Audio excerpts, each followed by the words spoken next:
நாம் சாப்பிடுவது உணவா அப்படின்னு பார்த்தா, நாம் சமைச்சு தான் சாப்பிட்றோம், அப்படி தானே? சமைச்சு சாப்பிட்றது எல்லாமே உணவு கிடையாது. சமைச்சிட்டாலே அது மருந்தாயிடுது. அதனால் உதாரணத்துக்கு என்னென்னா, இப்போ வெந்நீர் அப்படிங்கிறோம். வெந்நீருங்கிறது என்ன அப்படின்னா, அது மருத்துவம் அப்படிங்கிறாங்க. வெந்நீர் குடிப்பதும் வெந்நீரில் குளிப்பதும் மருத்துவம் என்கிறார்கள். அதனால் அது எப்போதும் வெந்நீர் குடிக்கக்கூடாது. எப்போ தேவையோ அப்போ தான் வெந்நீர் குடிக்கணும். எப்போ நம்ம வெந்நீரில் குளிக்கணும் அப்படின்னா, நமக்கு உடம்பு சரியில்லாத போது தான் வெந்நீரில் குளிக்கணும். உடம்பு சரியில்லாத போது தான் வெந்நீர் குடிக்கணும். அப்படிங்கும்போது இப்போ அப்போது வெந்நீர்னால் என்ன? நீரை சமைப்பது வெந்நீர். நீரை சமைத்தால் அது வெந்நீர். அதே மாதிரி உணவை நம்ம சமைக்கிறோம் அப்படின்னா அது மருந்தாக மாறிவிடுகிறது. அதனால் நாம் சாப்பிட்றது எல்லாமே உணவு கிடையாது, எல்லாம் மருந்து நம்ம சாப்பிட்டுட்ருக்கோம். சுவையான மருந்து, இப்போ டானிக்கெலாம் இருக்குது. மருந்து சுவையாக இருக்குமான்னு நீங்கள் கேட்டிங்கன்னா, சுவையாக நிறைய மருந்து சுவையாக தான் இருக்குது. டானிக்கெலாம் இருக்குது. அப்புறம் டானிக்கு அந்த மாதிரியான வேறு லேகியம், இதெல்லாம் சுவையாக தான் இருக்குது. அதனால் இது நம்ம சாப்பிட்டுட்ருக்கிறது எல்லாமே மருந்து, உணவே கிடையாது, எல்லாத்தையும் மருந்து. அப்படின்னா நமக்கு ஏன் நோய் வருது? மருந்து தானே நம்ம சாப்பிட்றோம். அப்படின்னா நமக்கு ஏன் நோய் வருது அப்படின்னு கேட்கலாம். மருந்து அளவுக்கு அதிகமாக சாப்பிட்டா இப்போ பக்க விளைவு வராதா? அந்த பக்க விளைவு தான் நோய். தாங்க முடியல, இந்த மருத்துவத்தை தாங்க முடியல, மருந்தை தாங்க முடியல. நம்ம சமைச்சிட்டா அதில் எந்த சத்துமே இருக்காது நம்ம சொல்லக்கூடாது. இப்போ சமைச்சிட்டா அது செத்து போன உணவுகள் அப்படின்னு சொல்லிட்டு நான் கடந்த வீடியோலாம் நான் சொல்லியிருக்கேன். சமைச்சிட்டாக்கா, அதாவது ஒரு பொருள் இயற்கையில் இன்னொன்றாக மாறும். நீங்கள் அதை அழிக்கவே முடியாது அப்படின்னு சொல்லலாம். அதோட ஆற்றலை அழிக்கவே முடியாது. ஒரு பொருட்களின் ஆற்றலை நம்ம அழிக்கவே முடியாதுன்னு தான் நினைக்கிறேன். அது சாம்பல் ஆனால் கூட அதில் அது இன்னொரு ஆற்றலாக மாற்றப்படுகிறது. சாம்பல்னால் அதில் ஒரு ஆற்றலும் இல்லைன்னு அர்த்தம் கிடையாது. அது இன்னொரு ஆற்றலாக மாற்றப்படுகிறது அப்படின்னு தான் அர்த்தம். அப்படிங்கும் போகுது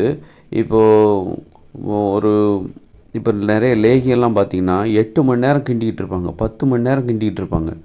கிண்டினா தான் அது லேகியமாக மாறி அதற்குன்னு ஒரு மருத்துவத்தன்மை அதுக்குள்ளே வரும். இப்போ முதல்ல அது ஒரு கூட்டு பொருளாக அதில் சமைக்கப்படாத லேகியம் அப்படின்னு சொல்லுங்க. லேகியம்னா அதில் நிறைய பொருட்கள் சேர்ப்பாங்க. அப்புறம் அதை அப்போ அது அதில் ஒரு ஆற்றல் இருக்கும். அப்புறம் அதை அவங்க என்ன பண்ணுவாங்கனாக்கா, நெய்யோ தேனோ நெய் சேர்த்து என்னென்னோ சேர்த்து கொதிக்க வைப்பாங்க. தீயில் ஒரு 10 மணி நேரம் கிண்டிக்கிட்டே இருப்பாங்க. கிண்டி கடைசியில் தான் அது லேகியம், அவ்வளோதான் முடிஞ்சுது, அதோடய ப்ராசஸ் முடிஞ்சுது அப்படின்னு சொல்லிட்டு அதை லேகியமாக்கிடுவாங்க. லேகியமாக்கி டப்பாவில் அடைச்சி விற்பனைக்கு கொண்டு வருவாங்க. அப்போ அந்த லேகியத்தை சாப்பிடும்போது நோய்கள் குணமடையுது. அப்படின்னா என்ன அர்த்தம் அப்படின்னா, நீங்கள் சமைக்கிறதுனால அதோட ஆற்றல் இழந்து விடாது. அந்த உணவுகளில் உள்ள ஆற்றல் இழந்து விடாது. அது மாறாக அது மாற்றம் அடைகிறது. அதோடைய ஆற்றல் மாற்றம் அடைகிறது. அந்த மாற்றம் தான் மருத்துவம் அப்படின்னு கூட சொல்லலாம். மருத்துவத்தன்மையாக மாற்றம் அடைகிறது. சமைக்கப்பட்ட உணவுப் பொருட்கள் என்பது மருத்துவத்தன்மையாக மாற்றமடைகிறது அப்படின்னு கூட சொல்லலாம். பச்சையாக இருக்கும்போது அது உணவாக இருக்குது, நம்ம பச்சையாக எதை சாப்பிட்டாலும் அது உணவு அப்படின்னு கூட புரிஞ்சுக்கலாமா? சில மூலிகைகள் நம்ம பச்சையாக சாப்பிட்றோம் அப்படின்னா அதில் அது உணவா மருத்துவமா? உணவு தான், உணவே மருத்துவம் அப்படின்னு கூட சொல்லலாம். இப்போ நோயை மருத்துவம்னா என்ன? நோயை குணப்படுத்துறது. அப்போ உணவுக்கு அந்த தன்மை இல்லையா? மருந்து மட்டும்தான் நோயை குணப்படுத்துமா? உணவு நோயை குணப்படுத்தாதா அப்படின்னா அது கிடையாது. உணவும் நோயை வரவிடாமல் தடுக்கும். ஊட்டச்சத்து மிகுந்த உணவுகளை நம்ம சாப்பிடும்போது நமக்கு நோயே வராது. நம்ம உணவை குறைச்சி இப்போ மருந்தை தான் அதிகமாக சாப்பிட்டுருக்கோம். அப்படின்னா என்ன அர்த்தம்னா, சமைக்கப்பட்ட உணவுகளை நம்ம அதிகமாக சாப்பிட்றோன்னா அதுக்கு என்ன காரணம்னா, மருந்தே அதிகமாக சாப்பிடுகிறோம். ஏன்னா சமைக்கப்பட்ட உணவுகள் அனைத்துமே மருந்து தான், மருத்துவம் தான். இப்போ சோறு சாப்பிட்றோம், அப்புறம் இப்போ சாம்பார் சாப்பிட்றோம், வத்த குழம்பு சாப்பிட்றோம். அதில் பார்த்திங்கன்னா எவ்வளோ மருத்துவ பொருட்கள் சேர்க்குறாங்க. மருத்துவ பொருட்கள் சேர்த்தாலும் அது நம்ம ஏன் மருந்து அப்படிங்கிறோன்னா, அது சமைக்கப்படுவதால், நெருப்பால் சமைக்கப்படுவதால் அது மருந்து. ஆக நாம் சாப்பிடுவது எல்லாமே மருந்தே, உணவே கிடையாது, எல்லாம் மருந்து. நம்ம சமைச்சு சாப்பிட்றதுனால அது மருந்தாக இருக்குது. மருந்தை அளவுக்கு அதிகமாக சாப்பிட்டுட்ருக்குறோம். உணவுலேருந்து கிடைக்கிற ஊட்டச்சத்துங்கிறது இதில் இருக்குதா? ஒரு மருந்தோட வேலை என்ன? அது ஊட்டச்சத்தை நமக்கு வழங்குகிறதா அப்படின்னு பார்த்தா, இது எனக்கு மருந்தை பற்றி நான் அதிகமாக எனக்கு தெரியாது. இருந்தாலும் மருத்துவம், அந்த மருந்தின் தன்மை அந்த அளவுக்கு நான் அதை தெரிஞ்சிக்கலை அப்படிங்கிறது என்னுடைய தவறாக இருக்கலாம். அது அறியாமல் இருந்தாலும் எனக்கு தெரிஞ்ச ஒரு விஷயத்த நான் சொல்லிடுறேன். என்னென்னா, நம்ம சமைத்தாலே அது உணவாக ஒரு பொருளை நம்ம உணவுப் பொருளை சமைச்சிட்டோம்னா அது வந்து மருந்தாக மாறிவிடுகிறது என்பது தான் எனது கருத்து. இப்போ ஒரு நீர் இருக்குது, பச்சை தண்ணி இருக்குது, அதை நீங்கள் கொதிக்க வச்சிட்டிங்க, அது வெந்நீராக மாறுது. வெந்நீர்னால் அப்பவும் அது வந்து நீரா அல்லது வெந்நீரா? அவ்வளோதானா? வெந்நீர்னா அவ்வளோதானா? வெந்நீர்னால் அது மருந்துன்னு அர்த்தம். நீர் மருந்து. அது மருத்துவமாக மாறிவிடுகிறது. அதை குடிக்கிறதோ குளிக்கிறதோ அது மருத்துவமாக மாறிவிடுகிறது. அது மாதிரி நீங்கள் ஒரு உணவு பச்சையாக இருக்கும்போது தான் உணவு. அதையே நீங்கள் வந்து சமைச்சிட்டிங்க அப்படின்னா அதில் மசாலா பொருள் எதை வச்சு சமைச்சாலும் சரி, தண்ணியில் போட்டு சும்மா அதை வேக வச்சாலும் சரி, அது மருந்தாக மாறிவிடுகிறது. ஐயோ, உண்மையில் சொல்லப்போனால் ஏன் அதை நம்ம வந்து சாப்பிட்றோம், அது ஏன் சமைச்சு சாப்பிட்றோம் அப்படின்னா, பச்சையாக சாப்பிடும்போது நம்ம உடம்பால் தாங்கிக்க முடியல, அதோட வீரியத்தை தாங்கிக்க முடியல. அந்த உணவுகளில் அதிக வீரியம் இருக்கும், பச்சையான உணவுகளில் அதிக வீரியம் இருக்கும். உதாரணத்துக்கு நீங்கள் வெங்காயம், சின்ன வெங்காயம் எடுத்துக்கோங்க. சின்ன வெங்காயத்தை நீங்கள் பச்சையாக சாப்பிட்டீங்கன்னா அதில் அதிக வீரியம் இருக்கும், ரொம்ப குளிர்ச்சியானது. அதையே நீங்கள் குழம்புல போட்டு சமைச்சி அது வேக வச்சு சாப்பிட்டிங்கன்னா நீங்கள் வந்து ஒரு 20 வெங்காயம் கூட சாப்பிட்லாம். ஆனால் பச்சையாக சாப்பிட்டிங்கன்னா 5 தான் சாப்பிட முடியும். அப்போது உங்கள் உடம்புக்கு தகுந்த மாதிரி அதோட தன்மையை மாற்றுறோம். அதோட தன்மையை வந்து ஒரு சமநிலைப்படுத்தி அல்லது குறைச்சி உடம்புக்கு தகுந்த மாதிரி மாற்றுறோம். அதான் மருத்துவம். உங்கள் உடம்புக்கு வந்து நல்லதையும் ஏற்றுக்க முடியல, கெட்டதையும் ஏற்றுக்க முடியல, அந்த அளவுக்கு நம்ம உடம்பு பலவீனமாக இருக்குது. அப்போ தான் இந்த மருத்துவமே தேவைப்படுது. ஏன் தேவைப்படுது அப்படின்னா, மருத்துவம் ஏன் தேவைப்படுது? உணவுகள் ஏன் மருந்தாக மாற்றப்படுகின்றன? இப்போ சமைக்கப்படுகிற உணவுகள் எல்லாமே மருத்துவம் என்றால், மருந்துகள் என்றால், அது ஏன் மாற்றப்படுது? ஏன் சமைக்கிறாங்க எல்லாருமே? ஏன்னா நம்முடைய வாழ்க்கை முறை வந்து அவ்வளோ மோசமாக இருக்குது. நம்ம வந்து ஒரு ஒரு காங்கிரீட் கட்டிடத்துக்குள்ளே வசிக்கிறோம். இயற்கையோட வெயில் படாமல், நிழல் படாமல், மழை படாமல், அப்படி ஒரு காங்கிரீட் கட்டிடத்துக்குள்ளேயே நம்ம வசிச்சிட்ருக்குறோம். அப்படி இருக்கும்போது அது மாதிரி வந்து நம்ம செருப்பு போட்டு நடக்கிறது கிடையாது, உடல் உழைப்பில் ஈடுபடுவது கிடையாது, நிலத்தில் இறங்கி கால் வந்து சேத்துல புதஞ்சி எந்த வேலையும் நம்ம செய்கிறது கிடையாது, நிலத்தில் இறங்கி நடக்கிறது கிடையாது, அப்புறம் வந்து உடற்பயிற்சி செய்கிறது கிடையாது, உடல் உழைப்பில் ஈடுபடுவது கிடையாது, இயற்கையோடு கலந்து வாழ்வது கிடையாது. இப்படிப்பட்ட சூழ்நிலையில் நம்ம உடம்பு வந்து ஒரு இயற்கையோடு கலக்கும்போது இயற்கையை எதிர்கொள்கிற அந்த ஒரு ஆற்றலை இழந்து விடுகிறது, குறைந்து கொண்டே வருது. இயற்கையை தாங்கிக்கிற சக்தி நமக்கு இல்லை. இயற்கையை தாங்கிக்கணும்னா இயற்கையோடு கலந்து வாழணும். பச்சையான உணவுகளை நிறைய சாப்பிட்ணும். மழை வெயில்னு பார்க்காம அதில் வந்து நம்ம நினைக்கணும்.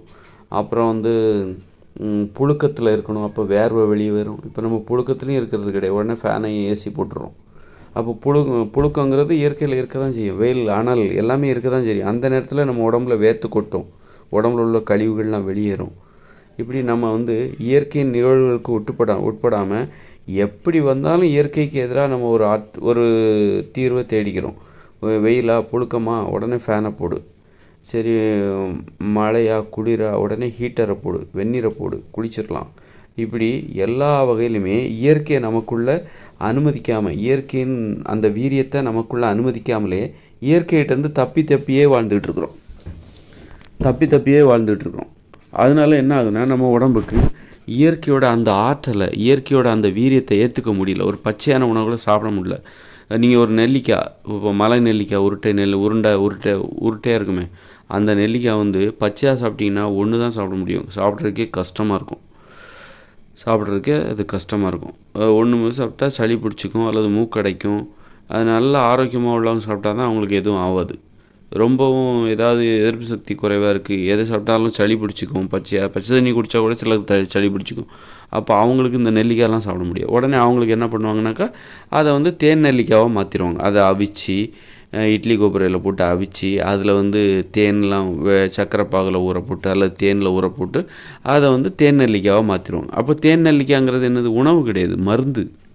ஏன்னா நம்முடைய உடம்பு வந்து அந்த பச்சையான நெல்லிக்காவை சாப்பிட்றதுக்கு தகுதியான நிலையில் இல்லை. அதன் ஆற்றல், வீரியத்தை, உடம்பு வந்து அந்த அளவுக்கு வீரியத்தை இழந்துருச்சு. அதனால என்ன பண்ணுறோம் அப்படின்னா, அது ஒரு நோய் தானே. இயற்கையாக நம்முடைய உடலுக்கு இருக்க வேண்டிய ஆற்றல் இல்லைங்கிறனால ஒரு நோய் எதிர்ப்பாற்றல், ஒரு நல்ல விஷயத்தை ஏற்றுக்கக்கூடிய ஆற்றல் வேணும். இப்போது நெல்லிக்காய்ங்கிறது ஒரு நல்ல விஷயம், அதில் நிறைய இருக்குது. அதை ஏற்றுக்கிறது கூட நம்முடைய உடம்பில் ஆற்றல் வேணும். நம்முடைய நரம்பு மண்டலம் பாதிக்கப்பட்டிருக்கனால, நம்முடைய உடல் வந்து பலவீனமாக இருக்கிறதுனால நல்ல விஷயத்தையும் ஏற்றுக்க முடியல, கெட்ட விஷயத்தையும் ஏற்றுக்க முடியல. அதனால தான் என்ன பண்ணுறோம், நெல்லிக்காயில் உள்ள நல்ல விஷயத்தை, நல்ல வீரியத்தை செயலிழக்க செய்வதற்காக அதை வந்து வேக வைக்கிறோம். அப்புறம் அதில் இன்னும் அதை இன்னும் சாப்பிட வைக்கணுங்கிறதுக்காக என்ன பண்ணுறோம், தேனெல்லாம் சேர்க்குறோம். ஆக அது வந்து நம்ம என்ன பண்ணுறோம், அது உணவு கிடையாது, அது மருந்து. நம்ம உடம்பு மோசமான நிலையில் இருக்குது, நம்ம உடம்புல நோய் இருக்குதுன்னு சொல்லலாம். அதாவது நம்முடைய உடம்புல நோய் எதிர்ப்பாற்றல் குறைவாக இருக்குது, அப்போ வந்து பலவீனமாக இருக்குது. ஒரு பச்சையான இயற்கையை எதிர்கொள்கிற ஆற்றல் நம்மக்கிட்ட இல்லை. நம்ம அந்த மாதிரியான ஒரு வாழ்க்கை வாழ்ந்துக்கிட்டு இருக்கோம். அப்படி இருக்கும்போது அப்போ அது ஒரு நோய் தானே. இயற்கையை எதிர்கொள்ள முடியலைங்கிறது ஒரு நோய் தானே.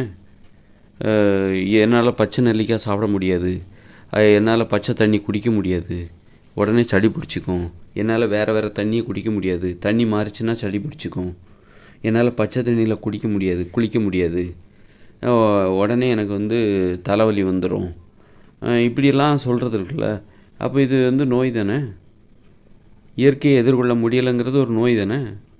அப்போ நோய் எதிர்ப்பாற்றல் நம்மக்கிட்ட இல்லைங்கிறது தானே அதான காரணம். நோய் எதிர்ப்பாற்றல் மட்டும் கிடையாது, நல்ல விஷயங்களை ஏற்றுக்கொள்கிற தன்மை இல்லை. பச்சை தண்ணிங்கிறது நல்ல விஷயந்தான், அதை குடிக்க முடியல, பச்சை தண்ணியை குடிக்க முடியல. அதை வெந்நியாக போட்டு குடித்தா தான் என் உடம்பு தாங்கும். பச்சை தண்ணியை ஏற்றுக்கிற திறன் நம்மக்கிட்ட இல்லை, நம்ம உடம்புல இல்லை. அப்புறம் வந்து ஒரு குளிரை தாங்குகிற உடம்பு இல்லை. சின்னதாக குளிர் வந்தால் கூட ரொம்ப நடுங்குவாங்க அவங்க நல்லா தூங்கிவிட மாட்டாங்க. அவங்களால குளிரை கொஞ்சம் தூக்கம் வரணுன்னா குளிரை தாங்குகிற சக்தி வேணும். அப்போ தான் உடம்புல இருக்கணும். நீங்கள் எவ்வளோ தான் போர்வை போட்டு போத்துனா கூட குளிரை தாங்குகிற சக்தி இயற்கையாகவே இருக்கணும். அப்போ தான் நல்லா தூக்கம் வரும். அல்லது போர்வை எடுத்தால் அது நல்லா போத்திக்கணும், அப்போ தூக்கம் வரும். குளிருங்கிறது ஒன்று இயற்கையான ஒரு போர்வைங்கிறது நம்ம உடம்புல உள்ள குளிரை தாங்குகிற சக்தி தான். அந்த சக்தி வந்து பிற உயிர்களை காட்டிலும் நமக்கு கம்மி தான், மனித உயிர்களுக்கு கம்மி தான். இருந்தாலும் நமக்கும் ஒரு அளவு இருக்குது, நமக்கும் இருக்க வேண்டிய ஒரு அளவு இருக்குது. சிலருக்கு வந்து சின்னதாக குளிர் வந்தால் கூட தாங்கிக்க மாட்டாங்க. ஒரு கொஞ்சம் அவங்கெல்லாம் ரொம்ப தூக்கமே வராது அவங்களுக்கெல்லாம். குளிரை தாங்கணும், வெயிலை தாங்கணும். அதுக்கெலாம் நம்ம உடம்புல நரம்பு மண்டலம் நல்லா இருக்கணும். உடம்புல நல்ல விஷயங்களே, ஒரு குளிரும் வெயிலும் நல்ல விஷயந்தான். அந்த வெயில் வந்து நல்ல விஷயந்தான். அப்போ அந்த வெயிலை தாங்குகிற சக்தி வேணும்ல. வெயிலில் போனாலே எனக்கு தலைவலி வந்துடும்ன்றாங்க.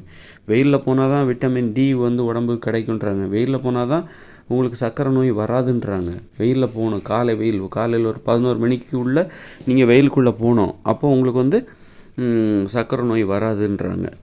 அப்படிப்பட்ட அந்த வெயிலுக்கு போனாலே எனக்கு தலைவலி வந்துடுங்க. அப்போ தாங்கிக்கிற சக்தி இல்லை, நல்ல விஷயங்களை தாங்கிக்கிற சக்தி இல்லைங்கிறது தான் நோய். அப்போ நாம் வந்து ஒரு பச்சை நெல்லிக்காவை சாப்பிட முடியலங்கிறனால தான் அதை வந்து அவிச்சு அதில் சர்க்கரை பாகை சேர்த்து தேன் நெல்லிக்காவை மாற்றி அதை சாப்பிட்றோம். அப்படின்னா அது உணவு கிடையாது, அது மருந்து. ஏன்னா பச்சை நெல்லிக்காவை சாப்பிட முடியல அப்படிங்கிற நோய்க்கு நமக்கு கொடுக்கப்படுகிற மருந்தும் தான் அந்த தேன் நெல்லிக்காய். ஆக நம்ம எல்லாத்தையுமே சமைச்சு சாப்பிட்டுட்ருக்கோம். நம்மளால் அரிசியை சாப்பிட முடியாமல் போகலாம், அல்லது வந்து அதனால் என்ன பண்ணுறோம், சோறு சமைச்சு அதை குழம்பு வச்சு, குழம்பும் மருந்து தான். குழம்பு சாம்பார் வைக்கிறீங்க, வத்த குழம்பு வைக்கிறீங்க, ரசம் வைக்கிறீங்க, அது எல்லாமே மருந்து தான், அது உணவு கிடையாது. நம்ம மருந்தை தான் தின்னுக்கிட்டு இருக்கோம், அளவுக்கு அதிகமாக தின்னுக்கிட்டு இருக்கோம். அதனால தான் அதோட பக்க விளைவு. மருந்தே அளவுக்கு அதிகமாக போச்சுன்னா என்னாகும், அது வந்து உடம்புக்கு கேடை தான் உருவாக்கும், அது ஒரு நோயை உருவாக்கும். ஆக இப்போ நம்ம வந்து பிரியாணி இது எல்லாம் மருந்து தான். நான் இப்போ இறைச்சி சாப்பிட்றோம், அதுவும் மருந்து தான். அது ஏதோ ஒன்று சொல்லி தான் அதுக்கு கூட சாப்பிட்றாங்க. ஆட்டுக்கறி சாப்பிட்டா சூடு குறையுன்றாங்க, அது சாப்பிட்டா சூடு. பச்சையாக நம்ம ஒரு பழம் சாப்பிட்டா கூட நல்லதுன்னு தான் சொல்லுவாங்க. எந்த இது நம்ம சாப்பிட்டாலும் அதில் என்ன நன்மை கிடைக்குது அப்படின்னு தான் பார்ப்பாங்க. அதனால் மருந்து சாப்பிட்டாலும் நன்மையை தான் பார்ப்பாங்க. நன்மைக்காக தான் மருந்தையும் சாப்பிடுவாங்க, உணவையும் சாப்பிடுவாங்க. ஆனால் நாம் சாப்பிடுவது, சமைச்சு சாப்பிட்ற அத்தனை உணவுகளும் உணவல்ல, மருந்து என்பதையும் நல்லா புரிஞ்சுக்கணும் ஃபஸ்ட்டு. எவ்வளோ பெரிய உண்மை பாருங்கள், எவ்வளோ பெரிய உண்மை இல்லை. எந்த மருத்துவருக்கும் இந்த உண்மை தெரியாது. ஆனால் நம்ம மருந்து தான் சாப்பிட்டுட்ருக்கோம். உணவை சாப்பிடவில்லை. அதாவது சமைச்சு சாப்பிட்ற உணவுகள் அனைத்தும் அது மருந்து தான். நீங்கள் பாயாசம் குடித்தாலும் சரி, ரசம் குடித்தாலும் சரி, குலோப்ஜாம் தின்னாலும் சரி, எல்லாமே ஏதோ ஒரு மருந்து. அது சுவையான மருந்து, அதுக்கு சுவையை சேர்க்குறாங்க. அந்த மருந்தை சாப்பிட்றதுக்கு சுவையை சேர்க்குறாங்க. நீங்கள் வந்து இப்போ லேகியம் சாப்பிட்ற மாதிரி, டானிக் சாப்பிட்ற மாதிரி, இதை போட்டுட்டு சுக்கை குடிச்சிட்டு கொஞ்சம் ஒரு ஸ்பூன் வந்து வெள்ளைச்சீனி சாப்பிட்டுக்கோ அப்படிம்பாங்க, சீனியை வாயில் போட்டுக்கோ அப்படிம்பாங்க. அது மாதிரி தான் இது எல்லாமே மருந்தை தான் நம்ம சாப்பிட்டுட்ருக்கோம். 3 வேளையும் சாப்பிட்டுட்ருக்கோம். 80% தினசரி நம்ம மருந்தையாக தின்னுட்ருக்கோம். அதனால தான் நம்ம உடம்பு பேராசையாக கூட இருக்கலாம். நிறைய மருந்தாக தின்னா உடம்புல நமக்கு வந்து நோயே வராது அப்படின்னு நினச்சிட்ருக்காங்க. உடம்பு இயற்கையோட ஆற்றலை நல்ல விஷயங்களை ஏற்றுக்கிற தன்மை உடம்புல இல்லைங்கிறனால தான் நம்ம வந்து உணவை சமைச்சு சாப்பிட்றோம். அல்லது உணவை சமைச்சு சாப்பிட்டு நமக்கு நம்முடைய உடலில் வந்து இயற்கையை ஏற்றுக்கிற தன்மை இல்லாமல் போச்சு. இது உணவு விஷயத்தில். அப்புறம் வந்து நம்ம வெயிலில் போகிறது கிடையாது, வயலில் இறங்கி வேலை செய்கிறது கிடையாது, செருப்பு போடாமல் நடக்கிறது கிடையாது, நடப்பதும் ஓடுவதும் கிடையாது, உடற்பயிற்சி செய்வது கிடையாது, உடல் உழைப்பில் ஈடுபடுவது கிடையாது. அப்புறம் பச்சையாக நிறைய காய்கறிகளை சாப்பிட்றது கிடையாது, பச்சையாக பழங்களை சாப்பிட்றதில்ல, கீரைகளை பச்சையாக சாப்பிட்றதில்ல. இந்த மாதிரி பச்சையாக நம்ம நிறைய விஷயங்களை சாப்பிட்றதே இல்லை. நிறைய உணவுகளை பச்சையாக சாப்பிட்றதே இல்லை. கேரட்டை பச்சையாக சாப்பிட முடியும், ஆனால் அதை வந்து நம்ம என்ன பண்ணுறோம், பொரியல் பண்ணி தான் சாப்பிட்றோம். அது வந்து மருந்து. கேரட் பச்சையாக இருக்கும்போது தான் உணவு. அதை நீங்கள் பொரியல் பண்ணிட்டீங்கன்னா அது மருந்து. அதோட வீரியத்தை அது இழக்குது. அதில் உள்ள நல்ல விஷயத்தை அது குறைச்சிக்குது. ஏன்னா நம்ம உடம்பு அந்த நல்ல விஷயத்தை தாங்கிக்கிற சக்தி நமக்கு இல்லை. இப்படி நாம் சாப்பிட்டு கொண்டு இருக்கிற சமைக்கப்பட்ட உணவுகள் அனைத்தும் மருந்து. அது வந்து நான் வந்து செத்துப்போன உணவுகள்னு நான் சொன்னேன். அப்படியும் சொல்லலாம். ஒரு விஷயத்துக்கு பல குணங்களில் நம்ம அதை பார்க்கணும். கடுமையாக சில விஷயங்களுக்கு விமர்சனம் வைக்கணும்.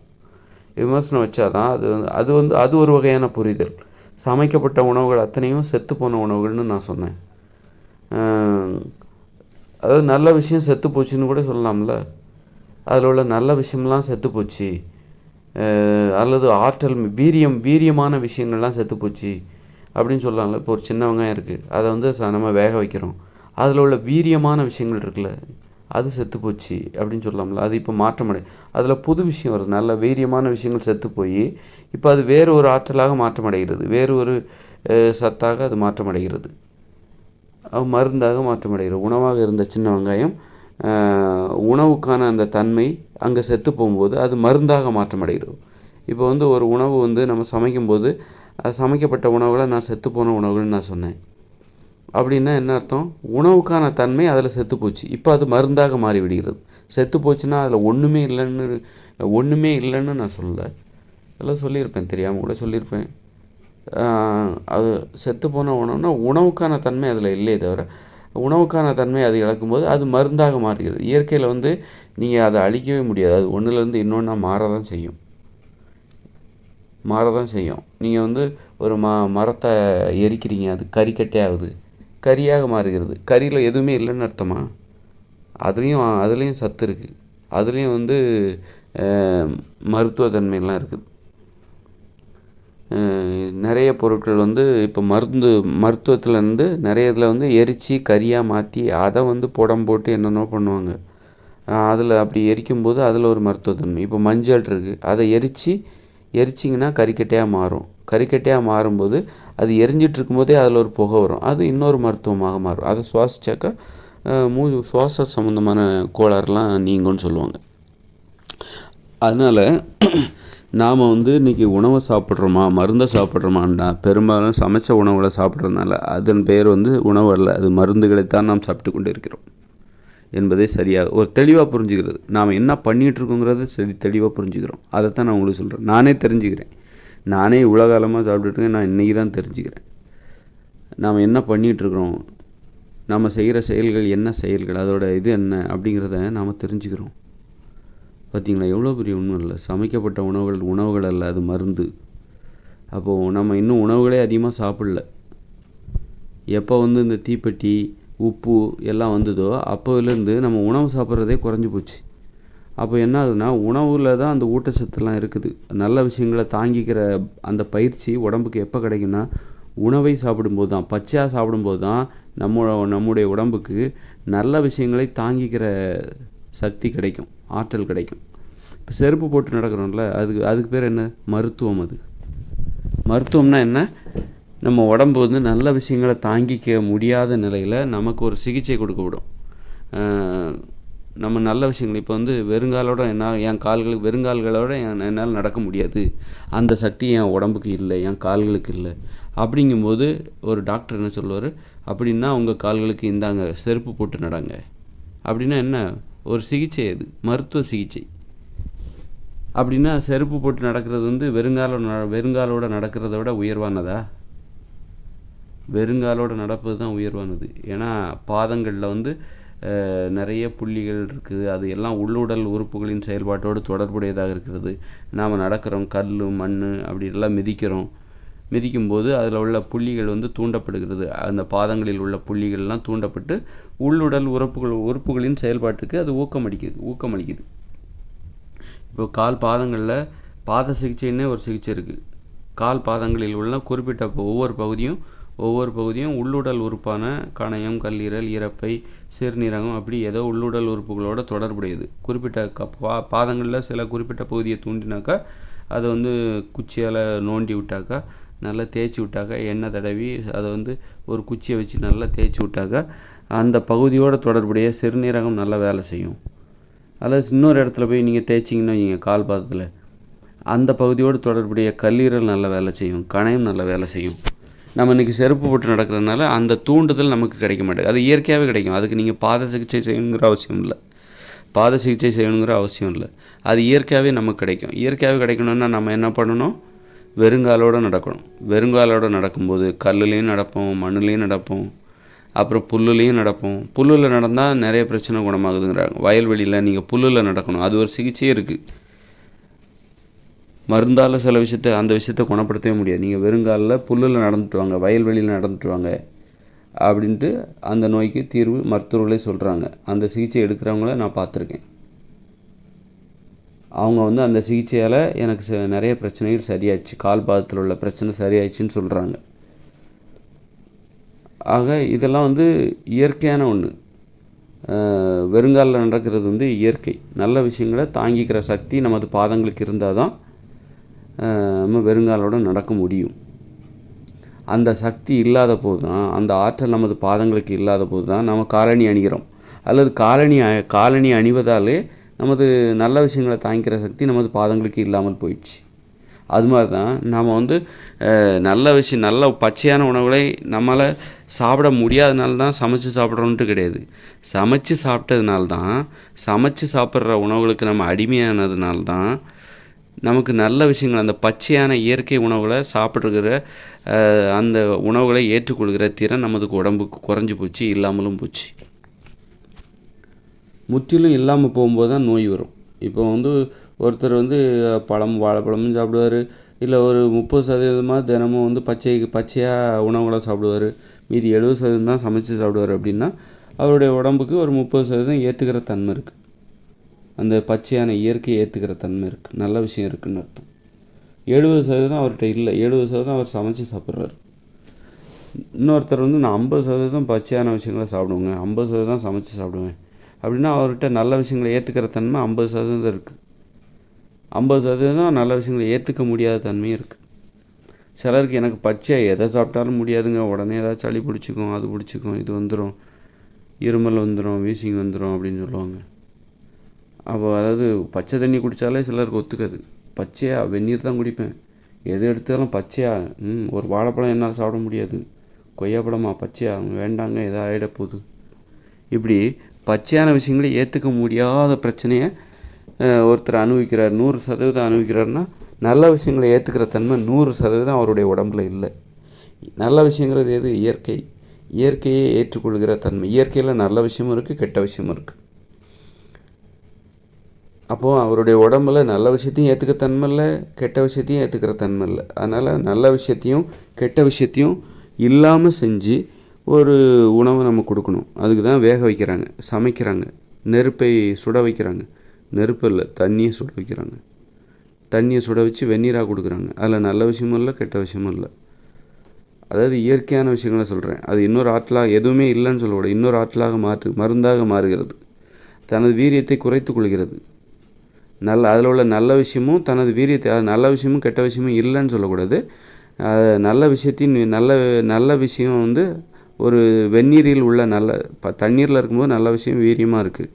வெந்நீர் அதை சூடுபடுத்தும் போது அதில் உள்ள நல்ல விஷயத்தோட வீரியம் குறைக்கப்படுகிறது. அதே மாதிரி அதில் உள்ள கெட்ட விஷயத்தின் வீரியமும் குறைக்கப்படுகிறது. ஒரு பச்சை தண்ணியில் நல்ல விஷயத்தின் வீரியமும் அதிகமாக இருக்கும், கெட்ட விஷயத்தோட வீரியமும் அதிகமாக இருக்கும். அப்போ அதை வெந்நீர் சூடுபடுத்தும் போது என்ன ஆகுதுன்னா நல்ல விஷயம் செத்து போகாது, கெட்ட விஷயமும் செத்து போகாது. அதோடய வீரியம் குறையுது, அதோட ஆற்றல் குறையுது, அவ்வளோதான். ஆற்றல் இல்லாமல் போகாது, வீரியம் குறையுதில்ல, அதுதான் மாற்றம். அது இன்னொன்றாக மாறுகிறது. வீரியம் நல்லா இருந்துச்சு, அது இப்போ தன்னை குறைந்த வீரியமாக மாற்றிக்கொள்கிறது. ஆக நாம் உண்ணுகிற உணவுகள், சமைத்து உண்ணுகிற அனைத்து உணவுகளும் மருந்துகள் என தெளிவாக புரிந்து கொள்ள வேண்டும். அப்போ மருந்துன்னா என்னென்னா, நீ சமைச்சு சாப்பிட்ற எல்லாமே மருந்து. அதற்கான தெளிவான வரையறை தான். நீங்கள் பச்சையாக சாப்பிட்ற எதுவும் மருந்து கிடையாது, அது உணவு. நீங்கள் சுக்கு அரைச்சி குடிக்கிறீங்க, அது பச்சையாக தான் இருக்குது அப்படின்னா அது நீங்கள் மருந்துன்னு சொல்லக்கூடாது, அது உணவு தான். உணவோட தன்மை அப்படி. உணவுகளில் பல தன்மை இருக்கும். உணவு எப்போவுமே உணவுன்னா நம்ம என்ன நினச்சிட்ருக்கோம், அது நமக்கு எதுவுமே அப்படி ஜாலியாக இருக்கணும், சாப்பிடும்போது சூப்பராக இருக்கணும், டேஸ்ட்டாக இருக்கணும், நமக்கு சாப்பிட்றதுக்கு சூப்பராக இருக்கணும் அப்படின்னா அதான் உணவு. எது கஷ்டமாக இருக்கோ, கஷ்டப்பட்டு சாப்பிட்றோமோ அது மருந்துன்னு நம்ம நினச்சிக்கிறோம். அப்படி கிடையாது. அப்படின்னா டானிக்கு தான் குடிக்கிறோம், ஸ்வீட்டாக இருக்குது, இனிப்பாக இருக்குது, அப்போ அது உணவா அப்படி நினச்சி டானிக்கே நிறைய குடிச்சிக்கிட்டு இருப்பாங்க. லேகியம் கூட இனிப்பாக தான் இருக்குது அப்படின்னா அது உணவா, அது மருந்து. ஆக மருந்தும் இனிப்பாக இருக்கும், கசப்பாக இருக்கும். இனிப்பு கசப்பு மருந்துலேயும் இருக்குது, உணவுலேயும் இனிப்பு கசப்பு இருக்குது. கஷ்டப்பட்டு சாப்பிடக்கூடிய உணவுகளும் இருக்குது, எளிதாக சாப்பிடக்கூடிய மருந்தும் இருக்குது. அதனால் மருந்துன்னா என்ன, நீங்கள் சமைச்சிட்டாலே அது மருந்து, நீ சமைத்து விட்டாலே அது மருந்து, மருத்துவம். நீ நீரில் வேக வைத்தாலோ நெருப்பில் சுட்டாலோ அந்த மாதிரி நீராவியில் வேக வைத்தாலும் சரி, இந்த மாதிரி நெருப்பு கொண்டு அதனை வேக வைப்பது, நீராவியில் வேக வைப்பது, சுடுவது, எரிப்பது, இது எல்லாமே மருந்து. பச்சையாக சாப்பிட்ற அனைத்தும் உணவு. இதை தெளிவாக எவ்வளோ பெரிய விஷயம் இல்லை, ஆச்சரியமாக இருக்குது.